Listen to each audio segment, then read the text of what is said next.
Canto 1, capítulo 10, versos 11 e 12. Satsangana muktadu sango hatunganot sahate buddha kirtyamanang yasho yasya sakrit akaranyarochanam tasmin yastadhiya partha sahiran virahang katham darshana sparsha sanglapa sayana sanabhojanaihi.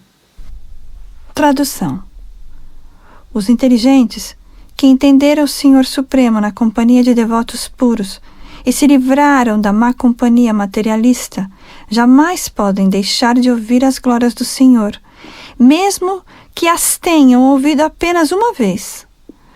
Como então poderiam os Pandavas tolerar sua separação, uma vez que tinham se associado intimamente com sua pessoa, vendo-o face a face, tocando, conversando com ele e dormindo, sentando-se e jantando com ele? Significado: a posição constitucional do ser vivo é a de servir a um superior. Ele é obrigado a servir à força aos ditames da energia material ilusória, em diferentes fases de gozo dos sentidos. E ele nunca se cansa de servir aos sentidos. Mesmo que se canse, a energia ilusória o força perpetuamente a fazê-lo, sem ficar satisfeito. Não há fim para esses afazeres de gozar dos sentidos, e a alma condicionada enreda-se nesta servidão, sem esperança de liberação. A liberação efetua-se apenas pela associação com devotos puros. Por tal associação, a pessoa é gradualmente promovida à sua consciência transcendental. Assim, ela descobre que sua posição eterna é prestar serviço ao Senhor e não aos sentidos pervertidos sob a forma de luxúria, ira, desejo de dominação, etc. Sociedade, amizade e amor materiais constituem todos diferentes fases da luxúria. Lar, nação, família, sociedade, riqueza e toda uma série de coisas, todas elas causam cativeiro no mundo material, onde as três espécies de misérias da vida são fatores concomitantes.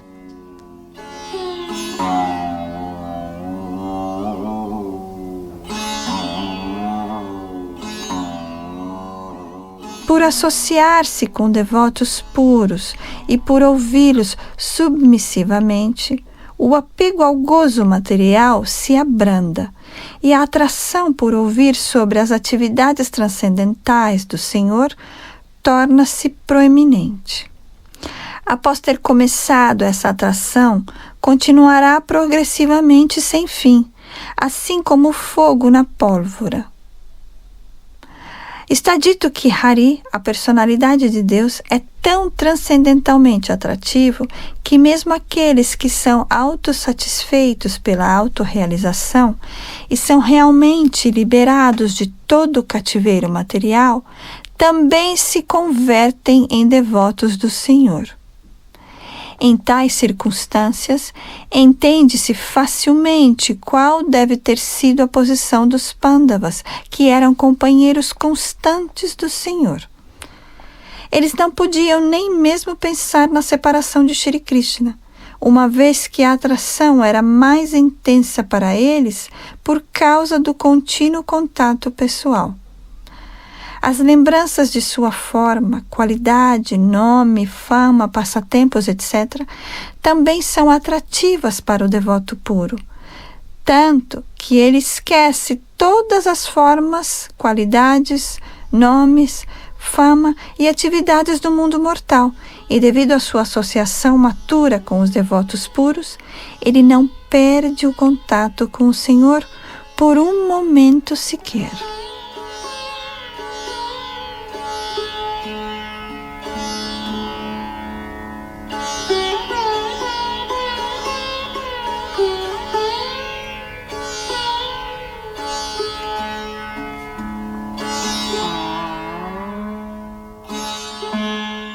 Canto 1, capítulo 10, verso 13. Sarvete nimishai rakshais tamanudrutta chaitasaha vikshanta sneha sambadha vichedus tatra tatraha. Tradução. Todos os seus corações derretiam-se por ele no cadinho da atração. Eles olhavam-no sem piscar os olhos e moviam-se daqui para ali com perplexidade. Significado.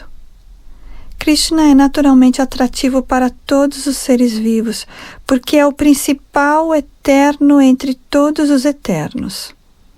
Somente ele é o mantenedor dos muitos eternos. Isso está afirmado na Katha Upanishad, e desse modo pode-se obter paz e prosperidade permanentes pelo reviver da relação eterna com ele, agora esquecida sob o encanto de Maya, a energia ilusória do Senhor. Uma vez que essa relação seja levemente revivida, a alma condicionada livra-se de imediato da ilusão da energia material e enlouquece pela companhia do Senhor. Essa companhia faz-se possível não apenas pelo contato pessoal com o Senhor, mas também pela associação com seu nome, fama, forma e qualidades. O Srimad Bhagavatam treina a alma condicionada a este estágio de perfeição através de ouvir submissivamente ao devoto puro.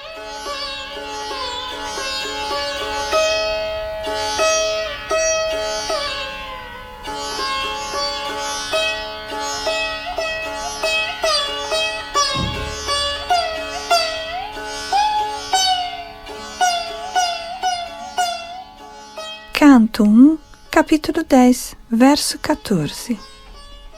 Nirundhan udgarad bashpam audkantyad devaki sute niryatyagaran no bhadram itisyad bandhavastriya. Tradução. As damas da família, cujos olhos se inundavam de lágrimas devido à ansiedade por Krishna, saíram do palácio. Só com grande dificuldade é que elas puderam conter as lágrimas. Elas temiam que as lágrimas causassem infortúnio no momento da partida dele. Significado. Havia centenas de senhoras no palácio de Hastinapur. Todas elas eram afetuosas com Krishna. Todas também eram parentes dele. Quando elas viram que Krishna partia do palácio para sua pátria, elas ficaram muito preocupadas com ele, e as costumeiras lágrimas começaram a rolar por seus rostos. Ao mesmo tempo, elas pensaram que lágrimas naquele momento poderiam ser causa de infortúnio para Krishna. Portanto, elas queriam contê-las. Isso foi bastante difícil para elas, porque as lágrimas não podem facilmente ser retidas. Portanto, elas enxugaram-nas dos olhos e seus corações palpitaram. Entretanto, as senhoras que eram esposas e noras daqueles que morreram no campo de batalha nunca haviam estado em contato direto com Krishna. Mas todas elas haviam ouvido sobre ele e suas grandes atividades. E assim pensaram nele, falavam dele, de seu nome, fama, etc. E por isso tornaram-se também afeiçoadas a ele, assim como aqueles que estiveram em contato direto com ele. Portanto, direta ou indiretamente, qualquer pessoa que pense em Krishna, fale de Krishna ou adore Krishna, apega-se a ele, porque Krishna é absoluto. E não há diferença entre seu nome, sua forma, qualidade, etc. Nossa relação íntima com Krishna pode ser confidencialmente revivida se falamos dele, ouvimos sobre ele ou nos lembramos dele. Isso ocorre devido à potência espiritual.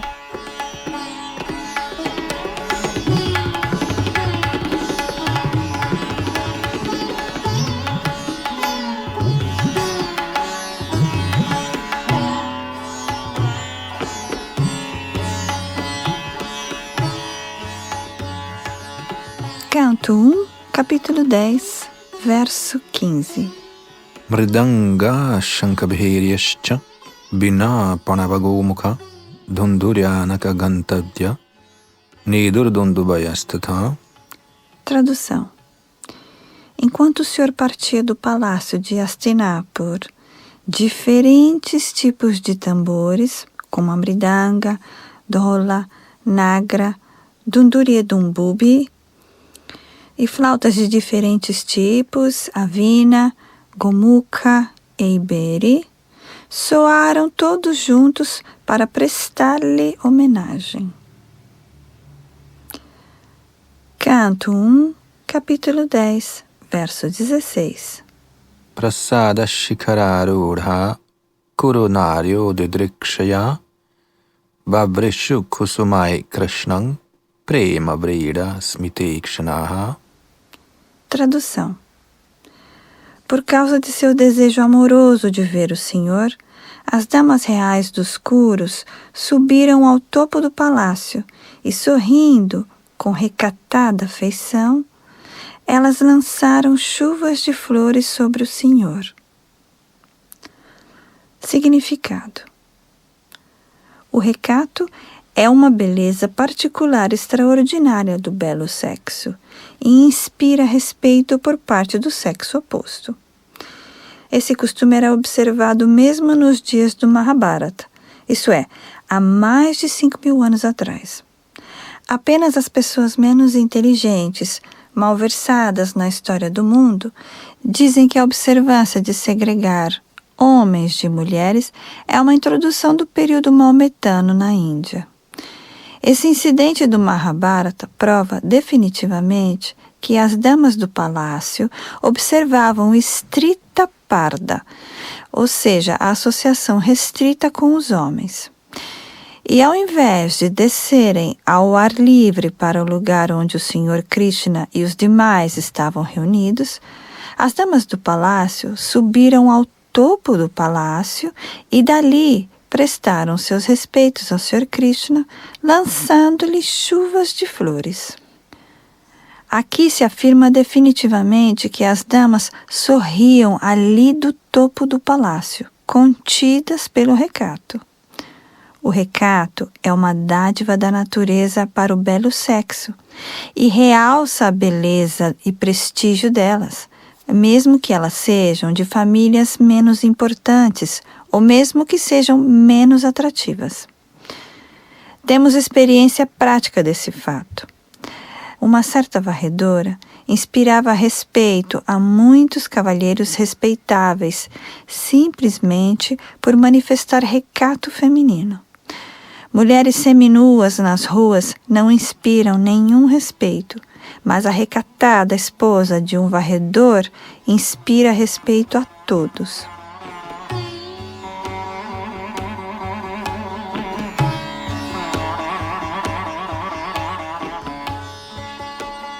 A civilização humana, como é concebida pelos sábios da Índia, é destinada a ajudar as pessoas a livrar-se das garras da ilusão.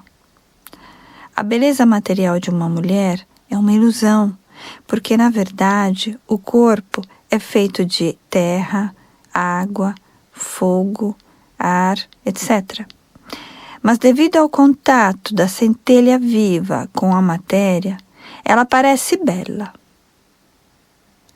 Ninguém é atraído por um boneco de barro, mesmo que ele seja o mais artisticamente moldado para atrair a atenção alheia. O corpo morto não tem beleza. Por isso ninguém aceita um corpo morto de uma assim chamada mulher bela. Portanto, a conclusão é que a centelha espiritual é bela, e por causa da beleza da alma, somos atraídos pela beleza do corpo externo. A sabedoria védica, portanto, proíbe-nos de nos deixarmos atrair pela falsa beleza. Mas por estarmos agora na escuridão da ignorância, a civilização védica permite mistura muito restrita de homens e mulheres. Dizem que a mulher é considerada como sendo fogo e o homem como sendo a manteiga. A manteiga derrete ao contato com o fogo, e por isso eles só devem ser colocados juntos quando isso é necessário. E o recato é um obstáculo para a mistura irrestrita. É uma dádiva da natureza que deve ser utilizada.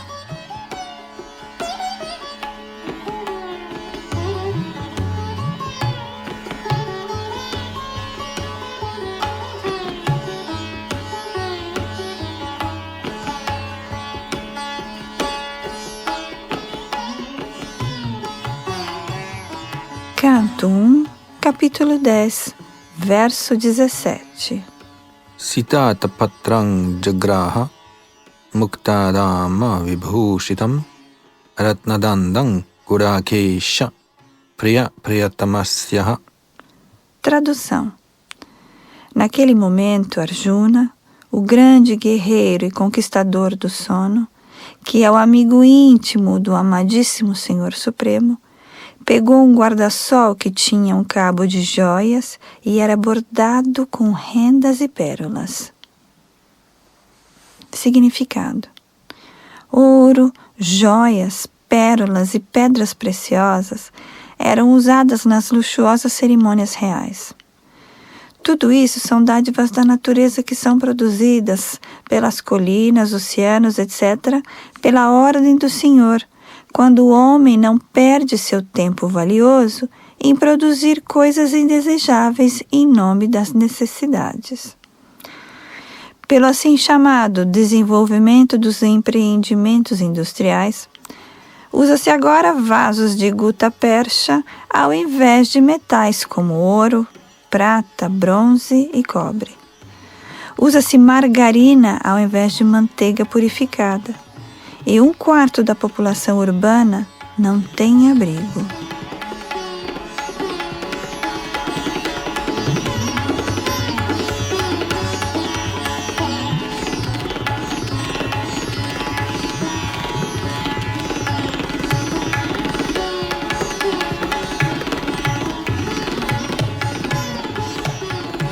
Canto 1, capítulo 10, verso 18. Uddhava shatyakishchaiva vyajane paramadbhutte vikriyamana kusumai reje madhupati pati. Tradução. Uddhava e Satyaki começaram a abanar o Senhor com abanos decorados, e o Senhor, como Senhor de Madhu, sentou-se sobre as flores espalhadas e acenou-lhes ao longo da estrada. Canto 1, capítulo 10, verso 19. Ashruyanta shisha satyas tatra dvijiritaha nanarupascha nirgunasya gunatmanaha. Tradução. Ouvia-se aqui e acolá que as bênçãos oferecidas a Krishna nem eram convenientes nem inconvenientes, porque todas eram para o Absoluto, que agora estava representando o papel de um ser humano. Significado: em vários lugares havia sons de bênçãos védicas visando a personalidade de Deus Shri Krishna. As bênçãos eram convenientes no sentido de que o Senhor representava o papel de um ser humano, como se fosse um primo de Maharaj Yudhishthira. Mas elas também eram inconvenientes porque o Senhor é absoluto e nada tem a ver com nenhuma classe de relatividades materiais. Ele é nirguna, ou seja, não há qualidades materiais nele, senão que é cheio de qualidades transcendentais. No mundo transcendental não há nada contraditório, ao passo que no mundo relativo tudo tem o seu oposto. O mundo relativo, o branco, é a concepção oposta do negro, mas no mundo transcendental não há distinção entre branco e preto. Portanto, os sons das bênçãos proferidas aqui e acolá pelos brahmanas eruditos parecem ser contraditórias em relação com a pessoa absoluta. Mas quando se aplicam à pessoa absoluta, eles perdem toda a contradição e tornam-se transcendentais. Um exemplo pode aclamar esta ideia. O Sr. Shri Krishna, às vezes, é descrito como ladrão. Ele é muito famoso entre seus devotos puros como Markandeeshwara. Ele costumava roubar manteiga das casas dos vizinhos em Vrindavana em sua primeira infância. Desde então, ele é famoso como ladrão. Mas apesar de ser famoso como ladrão, ele é adorado como ladrão, ao passo que no mundo mortal, um ladrão é punido e nunca é louvado. Uma vez que ele é a absoluta personalidade de Deus, tudo é aplicável a ele. E ainda assim, apesar de todas as contradições, ele é a suprema personalidade de Deus.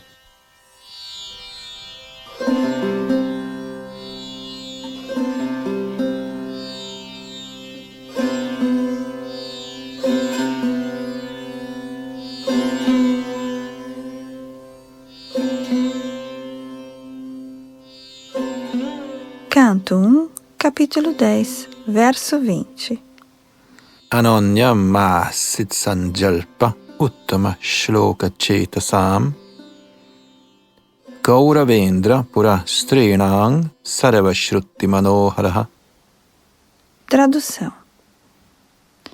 Absortas em pensamentos sobre as qualidades transcendentais do Senhor, que é louvado em poesias seletas, as senhoras nos terraços de todas as casas de Hastinapur começaram a falar dele. Essa conversa era mais atrativa que os hinos dos Vedas. Significado. No Bhagavad Gita se diz, em todas as literaturas védicas, a meta é a personalidade de Deus Shri Krishna. De fato, as glórias do Senhor retratam-se em literaturas tais como os Vedas, Ramayana e Mahabharata. E no Bhagavatam, elas são especificamente relacionadas ao Senhor Supremo. Portanto, enquanto as senhoras, no topo das casas na capital dos reis da dinastia Kuru, conversavam sobre o Senhor, a conversa delas era mais agradável do que os hinos védicos. Qualquer canção em louvor ao Senhor é Shruti Mantra. Existem canções de Narottam Das Thakur, um dos acharyas na Gaudiya Sampradaya, compostas em simples linguagem bengali. Mas Vishwanath Chakravarti Thakur, outro acharya muito erudito da mesma Sampradaya, aprovou as canções de Narottam Das como tão boas quanto os mantras védicos. E isso se deve ao assunto de que elas tratam. A linguagem é imaterial, mas o tema é importante. As senhoras que estavam todas absortas em pensar no Senhor e em suas ações, desenvolveram a consciência da sabedoria védica pela graça do Senhor. E, portanto, embora essas senhoras talvez não fossem acadêmicas muito eruditas em sânscrito ou qualquer outra coisa, ainda assim suas conversas eram mais atrativas que os hinos védicos. Os hinos védicos dos Upanishads às vezes são indiretamente dirigidos ao Senhor Supremo. Mas as conversas das senhoras falavam diretamente do Senhor e, por conseguinte, eram mais agradáveis ao coração. As conversas das senhoras pareciam ser mais valiosas do que as bênçãos dos brahmanas eruditos.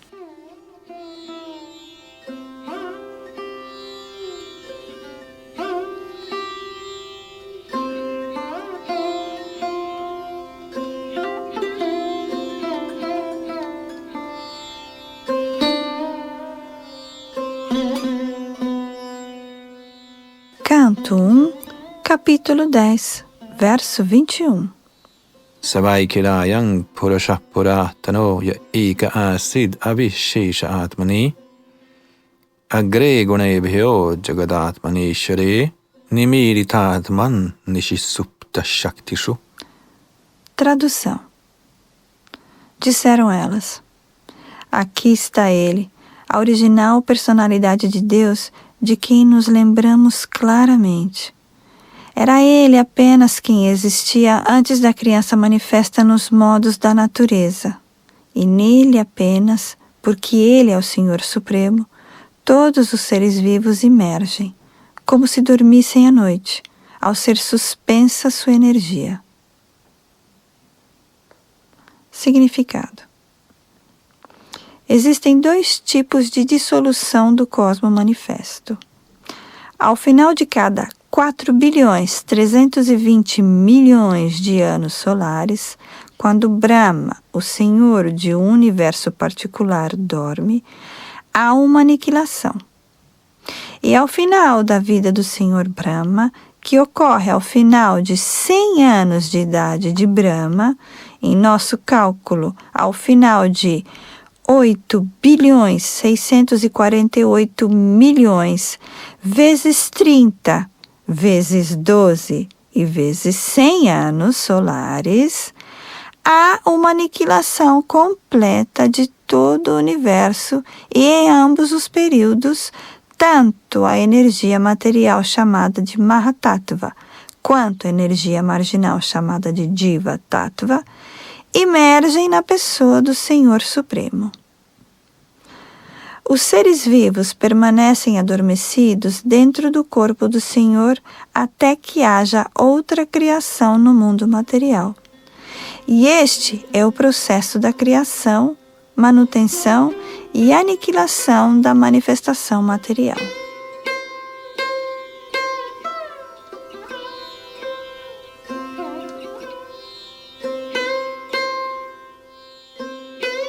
A criação material efetua-se pela interação dos três modos da natureza material, postos em ação pelo Senhor, e por isso aqui se diz que o Senhor existia antes que os modos da natureza material fossem postos em movimento. No Shruti Mantra se diz que somente Vishnu, o Senhor Supremo, existia antes da criação e que não havia Brahma, Shiva ou os demais semideuses. Vishnu significa o Mahavishnu que está deitado no oceano causal.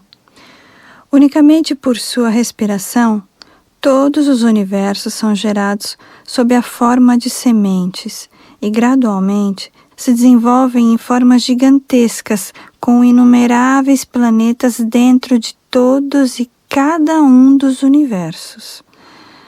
As sementes dos universos desenvolvem-se em formas gigantescas, assim como sementes de uma figueira de Bengala desenvolvem-se em inúmeras árvores desse gênero. Esse Mahavishnu é a porção plenária do Senhor Shri Krishna, que é mencionado nos Brahma Samrita da seguinte maneira: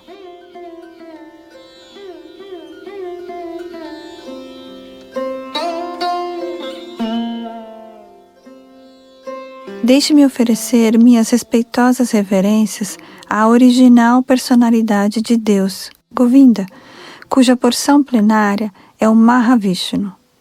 Todos os Brahmas, os líderes dos universos, vivem apenas durante o período de sua exalação, depois que os universos são gerados dos poros do seu corpo transcendental.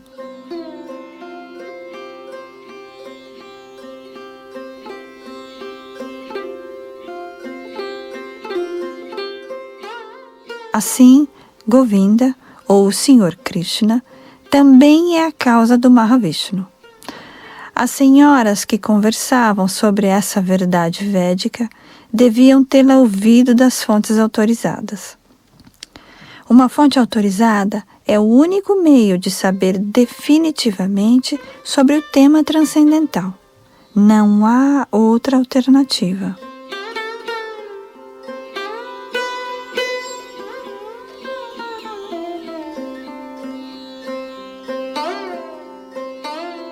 A imersão dos seres vivos no corpo de Mahavishnu acontece automaticamente ao final de 100 anos de Brahma.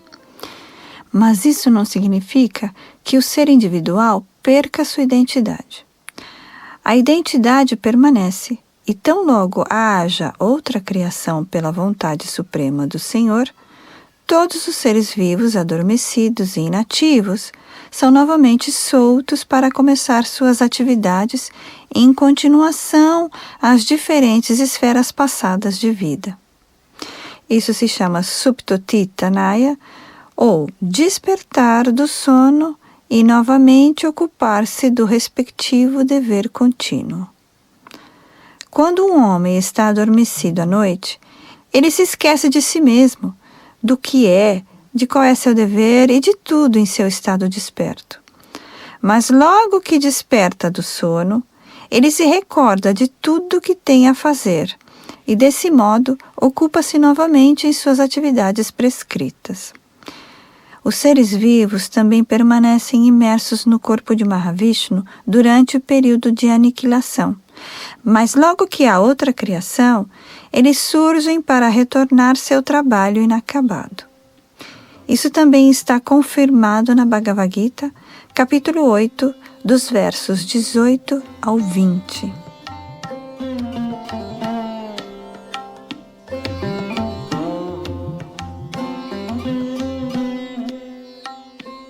O Senhor existia antes que a energia criativa fosse posta em ação.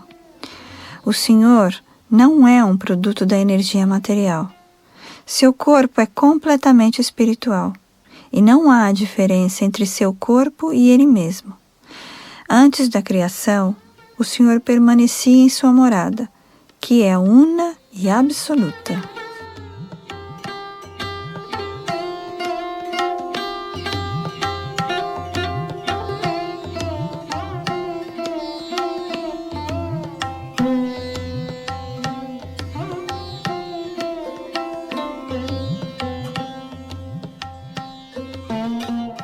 Canto 1, capítulo 10, verso 22. Saeva bhuyo nijjaviryachoditāṃ svajīva māyaṃ prakritim sishrikshatīṃ anāmarūpātmanirūpanāmani vidhitsamāno no sassara shastrakrit. Tradução. A personalidade de Deus, desejando novamente dar nomes e formas às suas partes integrantes, as entidades vivas, colocou-as sob a orientação da natureza material. Por sua própria potência, a natureza material é dotada de poder para recriar. Significado. As entidades vivas são partes integrantes do Senhor. Elas são de duas variedades, a saber, Nitya Mukta e Nitya Baddha.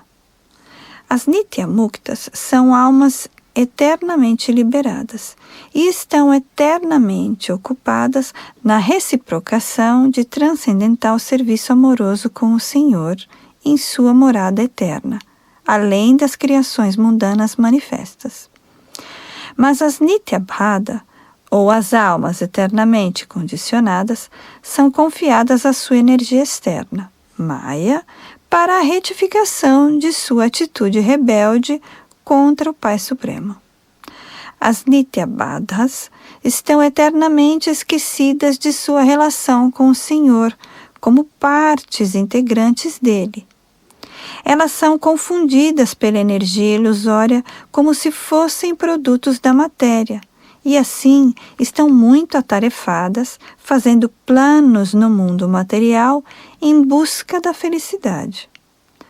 Elas continuam alegremente seus planos, porém, pela vontade do Senhor, tanto os planejadores quanto os planos são aniquilados ao fim de um determinado período, como se mencionou acima.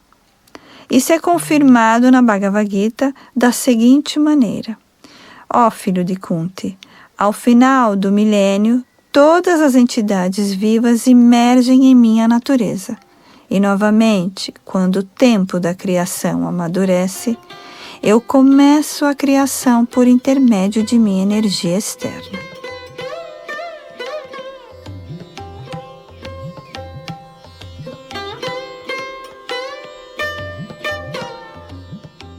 A palavra bhuya significa repetidamente. Isso quer dizer que o processo de criação, manutenção e aniquilação continua perpetuamente por intermédio da energia externa do Senhor.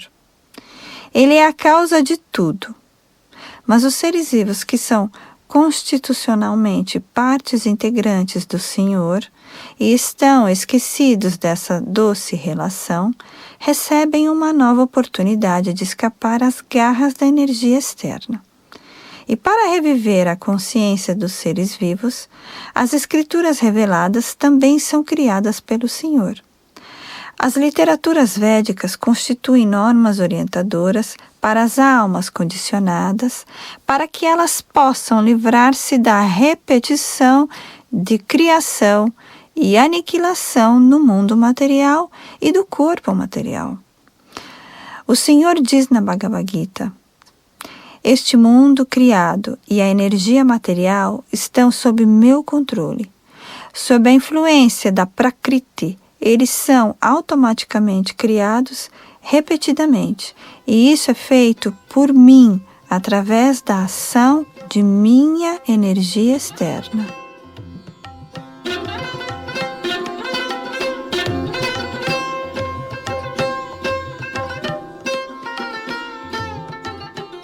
Na verdade, as entidades vivas, centelhas espirituais, não têm nomes nem formas materiais.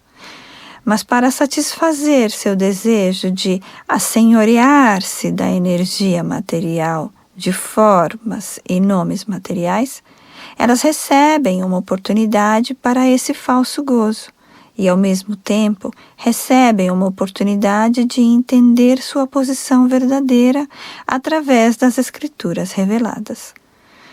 O ser vivo, tolo e esquecido, está sempre atarefado com falsas formas e falsos nomes. A civilização moderna é a culminação desses nomes falsos e formas falsas. Os homens andam loucos através de formas e nomes falsos. A forma do corpo obtida sob determinadas condições é tomada como real. E o nome também confunde a alma condicionada, fazendo-o abusar da energia em nome de muitos ismos. As escrituras, contudo, dão a chave para o entendimento de sua posição verdadeira, mas os homens relutam em tomar lições das escrituras, criadas pelo Senhor para diferentes lugares e épocas. Por exemplo, o Bhagavad Gita é o princípio orientador para todos os seres humanos, mas devido ao encanto da energia material, eles deixam de executar seus programas de vida em função da Bhagavad Gita. O Srimad Bhagavatam é o estudo pós-graduado de conhecimento para alguém que tenha entendido completamente os princípios da Bhagavad Gita. Infelizmente, as pessoas não têm gosto para eles e, por isso, estão sob as garras de Maya para a repetição de nascimentos e mortes.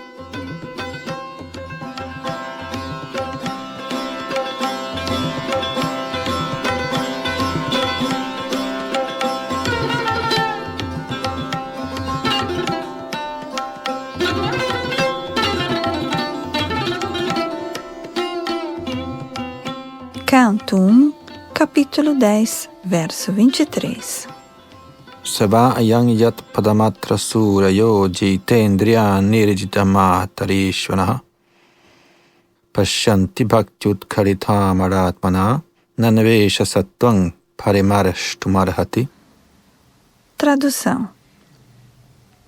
Eis aqui a mesma suprema personalidade de Deus, cuja forma transcendental é experimentada pelos grandes devotos que estão inteiramente limpos da consciência material em virtude de rígido serviço devocional e pleno controle da vida e dos sentidos. E esta é a única maneira de purificar a existência. Significado. Como se afirma na Bhagavad Gita, o Senhor pode ser conhecido em sua natureza verdadeira apenas em virtude do serviço devocional. Desse modo, aqui se afirma que somente os grandes devotos do Senhor, que são capazes de limpar a mente de toda a poeira material, através de rígido serviço devocional, podem experimentar o Senhor como Ele é. Jitendriya significa aquele que tem pleno controle sobre os sentidos. Os sentidos são partes ativas do corpo e suas atividades não podem ser impedidas. Os meios artificiais dos processos lógicos para deixar os sentidos inativos têm mostrado seus fracassos objetivos, mesmo nos casos de grandes yogis como Vishvamrita Muni. Vishvamrita Muni controlou os sentidos pelo transe yógico, mas quando ocorreu de se encontrar com Menaka, uma mulher da sociedade celestial, ele tornou-se vítima do sexo, e seu modo artificial de controle dos sentidos falhou. Mas no caso de um devoto puro, os sentidos não são em absoluto impedidos artificialmente de fazerem qualquer coisa, senão que recebem diferentes boas ocupações. Quando os sentidos se ocupam em atividades mais atrativas, não há possibilidade de serem atraídos por quaisquer ocupações inferiores. Na Bhagavad Gita se diz que os sentidos só podem ser controlados dando-lhes melhores ocupações. O serviço devocional requer a purificação dos sentidos, ou a ocupação deles em atividades de serviço devocional. Serviço devocional não é inação. Qualquer coisa feita no serviço ao Senhor torna-se imediatamente despojada de sua natureza material. A concepção material deve-se unicamente à ignorância. Não há nada além de Vasudeva. A concepção de Vasudeva gradualmente se desenvolve no coração dos eruditos após prolongada aceleração dos órgãos receptivos. Mas o processo culmina quando se conhece e aceita Vasudeva como todo de tudo. No caso do serviço devocional, esse mesmíssimo método é aceito desde o começo, e pela graça do Senhor, todo o conhecimento verdadeiro torna-se revelado no coração do devoto devido ao fato de o Senhor ditá-lo interiormente. Portanto, controlar os sentidos através do serviço devocional é o meio mais fácil e único.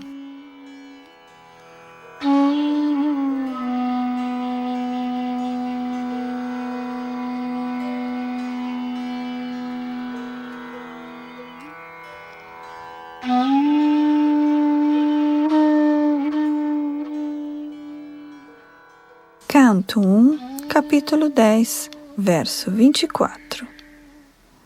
Sava ayang shakyanugita satkatho vedeshu guhyeshu chaguhyavadibihi ya eka isho jagadatma lilaya srijatyavatjati natatra sajjati. Tradução. Ó, queridas amigas, eis aqui aquela mesma personalidade de Deus cujos atrativos e confidenciais passatempos são descritos nas partes confidenciais da literatura védica por seus grandes devotos. É unicamente Ele que cria, mantém e aniquila o mundo material, e ainda assim permanece inafetado. Significado. Como se afirma na Bhagavad Gita, todas as literaturas védicas glorificam a grandeza do Senhor Shri Krishna. Aqui no Bhagavatam, isso também se confirma.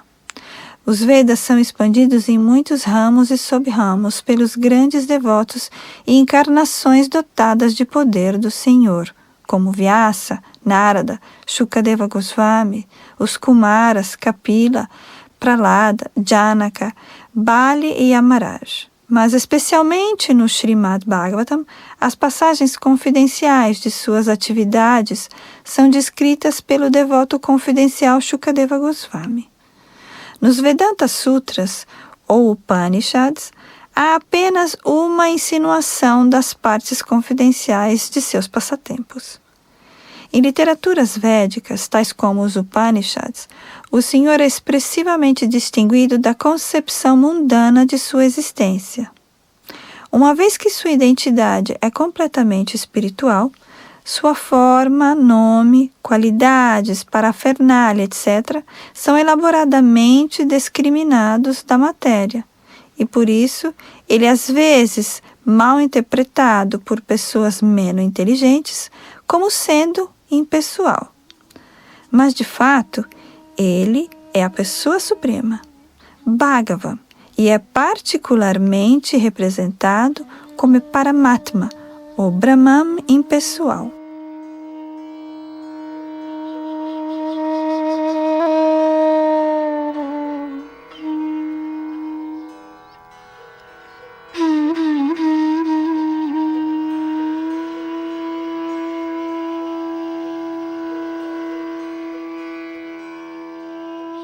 Canto 1, capítulo 10, verso 25.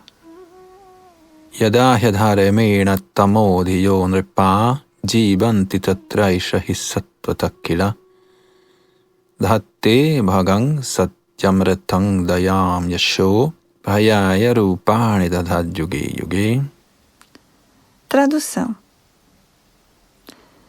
Sempre que há reis e administradores vivendo como animais nos modos mais baixos de existência, o Senhor, sob sua forma transcendental, manifesta seu poder supremo, e a verdade positiva demonstra misericórdia especial para com os fiéis, executa atividades maravilhosas e manifesta várias formas transcendentais conforme seja necessário, em diferentes períodos e eras. Significado. Como se mencionou acima, a criação cósmica é propriedade do Senhor Supremo. Esta é a filosofia básica do Upanishad. Tudo é propriedade do Ser Supremo. Ninguém deve usurpar a propriedade do Senhor Supremo. Devemos aceitar apenas aquilo que Ele bondosamente nos concede. Portanto, a Terra, ou qualquer outro planeta ou universo, é propriedade absoluta do Senhor. Os seres vivos são certamente suas partes integrantes, e assim, todos eles têm o direito de viver à mercê do Senhor para executarem seu trabalho prescrito. Ninguém, portanto, pode usurpar o direito de outro indivíduo, homem ou animal, sem que isso seja sancionado pelo Senhor. O rei ou administrador é representante do Senhor para zelar pela administração da vontade do Senhor. Portanto, ele tem que ser uma pessoa reconhecida como Maharaj Yudhishthira ou Parikshit. Tais reis têm plena responsabilidade e conhecimento dado por autoridades sobre a administração do mundo. Mas às vezes, devido à influência do modo da ignorância da natureza material, Tamaguna, o mais baixo dos modos materiais, os reis e administradores chegam ao poder sem conhecimento nem responsabilidade, e tais administradores tolos vivem como animais para o benefício de seus interesses pessoais. O resultado é que toda a atmosfera torna-se sobrecarregada de anarquia e de elementos viciosos. Despotismo, suborno, trapaça, agressão e, portanto, fome, epidemias, guerras e outros aspectos perturbadores semelhantes tornam-se proeminentes na sociedade humana. E os devotos do Senhor, ou os fiéis, são perseguidos de todos os modos. Todos esses sintomas indicam a época para uma encarnação do Senhor, com o fim de restabelecer os princípios da religião e aniquilar os maus administradores. Isso também se confirma na Bhagavad Gita.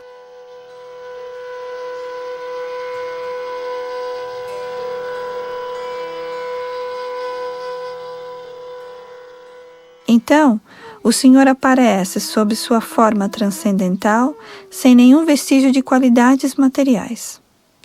Ele desce simplesmente para restituir a sua criação a uma condição normal. A condição normal é aquela que o Senhor providenciou para todos e cada um dos planetas de acordo com as necessidades dos seres vivos nativos.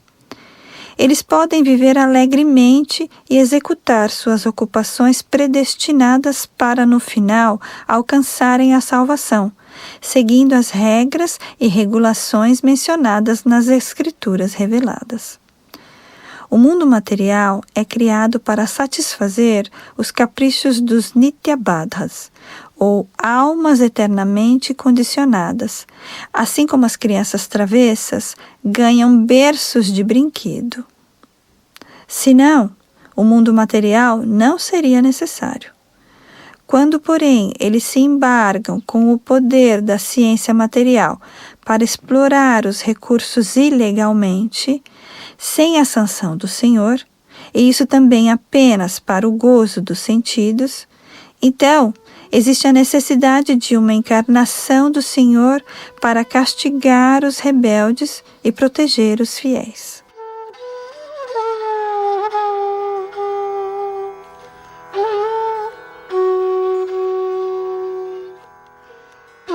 Quando ele desce, ele exibe atos sobre-humanos, apenas para provar o seu direito supremo. E materialistas como Ravana, Hiranyakashipu e Kamsa são suficientemente punidos. Ele age de tal maneira que ninguém pode imitá-lo. Por exemplo, quando o Senhor apareceu como Rama, fez uma ponte sobre o Oceano Índico. Quando apareceu como Krishna, desde sua própria infância, ele demonstrou atividades sobre-humanas, matando Putana, Aghasura, Shakatasura, Kalya, etc. E então seu tio materno Kamsa. Quando estava em Dvaraka, ele casou-se com 16.108 rainhas, e todas elas foram abençoadas com número suficiente de filhos. A soma total dos membros de sua família pessoal atingia cerca de 100.000 pessoas, popularmente conhecidos como Yaduvamsa. E novamente, durante seu período de vida, ele encarregou-se de exterminar todos eles. Ele é famoso como Govardhanadhari, porque levantou, com apenas 7 anos de idade, a colina conhecida como Govardhan. O Senhor matou muitos reis indesejáveis em sua época, e como kshatriya, ele lutou cavalheirescamente. Ele é famoso como Asamauda, incomparável. Ninguém é igual ou superior a ele.